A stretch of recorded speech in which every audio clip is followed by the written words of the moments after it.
Welcome to రాజనీతి. Telugu Desam party యువనేత నారా లోకేష్ని జగన్మోహన్ రెడ్డి గారు ఫాలో అవుతున్నారంటే చాలామంది నమ్మరు, కానీ ఇది నిజం. అలాగే కేసీఆర్ కుమార్తె కవిత కూడా, ఆమె కూడా, వీళ్ళిద్దరూ కూడా లోకేష్ రెడ్ బుక్ ఆలోచనను కాపీ కొట్టారు. లోకేష్ యువగళం పాదయాత్ర సందర్భంగా తెలుగుదేశం కార్యకర్తలను వేధిస్తున్న అధికారుల కోసం, నాయకుల కోసం రెడ్ బుక్ ఉంది, అందులో అందరు అఘాయిత్యాలు, అన్యాయాలు నోట్ చేసుకుంటున్నా, మేము అధికారంలోకి వచ్చాక చర్యలు తీసుకుంటామని యువగళం పాదయాత్రలో ప్రకటించారు. అంటే అప్పట్లో అధికారుల వైపు నుంచి సహకారం లేదు, అలాగే వైసీపీ నేతల వేధింపులు కూడా చాలా తీవ్రంగా ఉండేవి. సో దాన్ని బట్టి ఆయన ఆ రెడ్ బుక్ ప్రకటించారు. ప్రకటించినంత స్థాయిలో కాకపోయినా కొంతమేర అప్పటి అక్రమార్కుల మీద చర్యలు తీసుకుంటున్నారు ఇప్పుడు అధికారంలోకి వచ్చిన తర్వాత.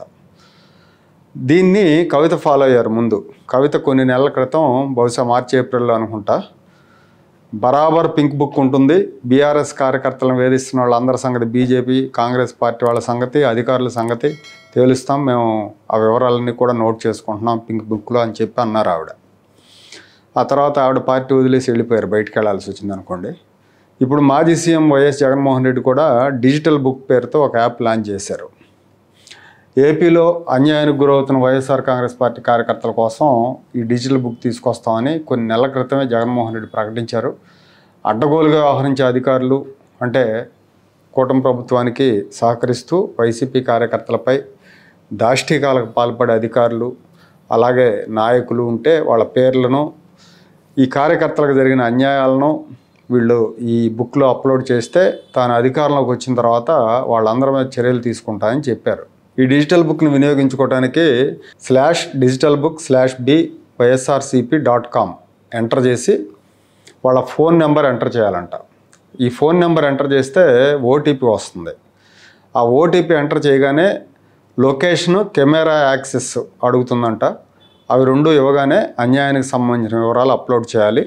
వాటిని వైసీపీ హెడ్ ఆఫీస్లో స్టోర్ చేస్తారు. ఇక రెండో పద్ధతి ఏంటంటే IVRS విధానంలో 040491717 040491717 ఈ నెంబర్కి చేసి ఫిర్యాదు చేయాలి తమకు జరిగిన అన్యాయాన్ని. ఆ అన్యాయాన్ని వాళ్ళు రిజిస్టర్ చేస్తారు. వీళ్ళు ఏ నియోజకవర్గం, ఎక్కడో ఏంటనేది చెప్పాలి, ఎవరి మీద కంప్లైంట్ చేస్తున్నారో చెప్పాలి. అది కూడా స్టోర్ అవుతుందని జగన్మోహన్ రెడ్డి గారు స్వయంగా చెప్పారు. అయితే ఇక్కడ ఒక చిన్న సందేహం ఏంటంటే, ఇది వైఎస్ఆర్ కాంగ్రెస్ పార్టీ కార్యకర్తల కోసమే అని చెప్పినప్పటికీ జగన్మోహన్ రెడ్డి ఇందులో ఎవరైనా ఎంటర్ కావచ్చు.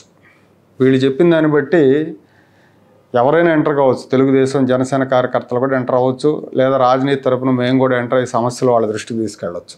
అందరికీ అవకాశం ఉంటే చాలా సమస్యలు వెళ్తాయి. అందరికీ అవకాశం ఉన్నప్పుడు చాలా సమస్యలు జగన్మోహన్ రెడ్డిని ముంచెత్తుతాయి, ఆయన పార్టీ కార్యాలయాన్ని.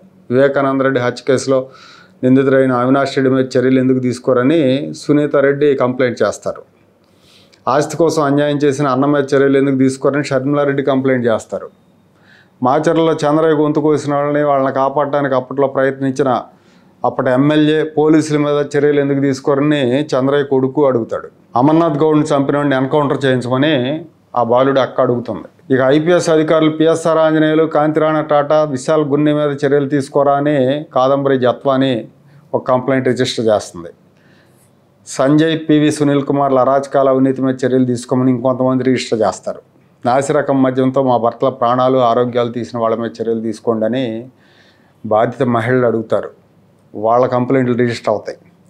అందరికీ అందుబాటులో ఓపెన్ బుక్ పెడితే అది జగన్ అరాచకాల మీద కంప్లైంట్ బుక్ అయ్యే అవకాశం ఉంది.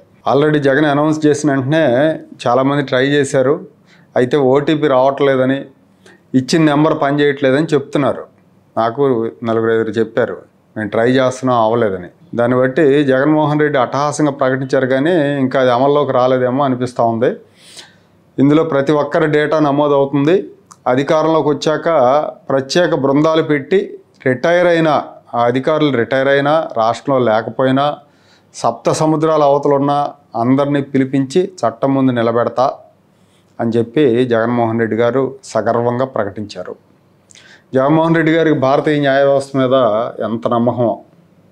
ఆయన మీద 18 కేసులు ఉన్నాయి. సిబిఐ కేసులు, ఈడీ కేసులు, 13 ఏళ్ళుగా బెయిల్ మీద ఉన్నాడు. రికార్డ్ అని ఎవరో చెప్తున్నారు ఇందాక. ఇన్నేళ్లుగా ఈ దేశంలో ఎవరు బెయిల్ మీద లేరని. ఇంకో 5 ఏళ్ల పాటు ఈ నత్త కోర్టులు తనకు ఎలాంటి శిక్షలు వేయవు అని ఆయనకు నమ్మకం అన్నమాట. మళ్ళీ ఎన్నికల్లో గెలుస్తానన్న పాజిటివ్ దృక్పథానికి నిజంగా సాల్యూట్ చేయాలి. ఎన్నికలకు ఇంకో 4 ఏళ్ళు సమయం ఉంది. అప్పుడే ఆయన నేను అధికారంలోకి వచ్చేస్తాను, ఒక్కొక్కటి సంగతి తెలుస్తా అంటున్నాడు. ఈలోపు ఆయన కేసులు తేలవని నమ్మకం, మళ్ళీ గెలుస్తాననే నమ్మకం. ఇప్పుడే బుక్కుల పేరుతో హెచ్చరిస్తున్నాడు అధికారులను బెదిరించడానికి, భయపెట్టడానికే జగన్మోహన్ రెడ్డి ఇలాంటి ప్రకటనలు చేస్తున్నాడు. అధికారులు కూడా మనుషులే. బెదిరించేవాడికి భయపడటం అనేది 100% మనుషుల్లో ఉంటుంది. కాకపోతే వీళ్ళు ఏంటంటే చంద్రబాబు నాయుడు వాళ్ళ దగ్గర ఏమో రూల్స్ మాట్లాడతారు, జగన్మోహన్ రెడ్డి లాంటి వాళ్ళ దగ్గర అయితే ఏం చెప్తే అది చేస్తారు. అది రూల్స్కు విరుద్ధమైనా కూడా చేస్తారు. కాబట్టి ఇప్పటి నుంచే బెదిరిస్తూ ఉంటే వాళ్ళు భయపడి సైలెంట్ అయిపోతారు. ప్రభుత్వానికి సహకరించరన్న ఒక వ్యూహంతోనే జగన్మోహన్ రెడ్డి ఈ డిజిటల్ బుక్ని లాంచ్ చేశాడు అనుకోవాలి.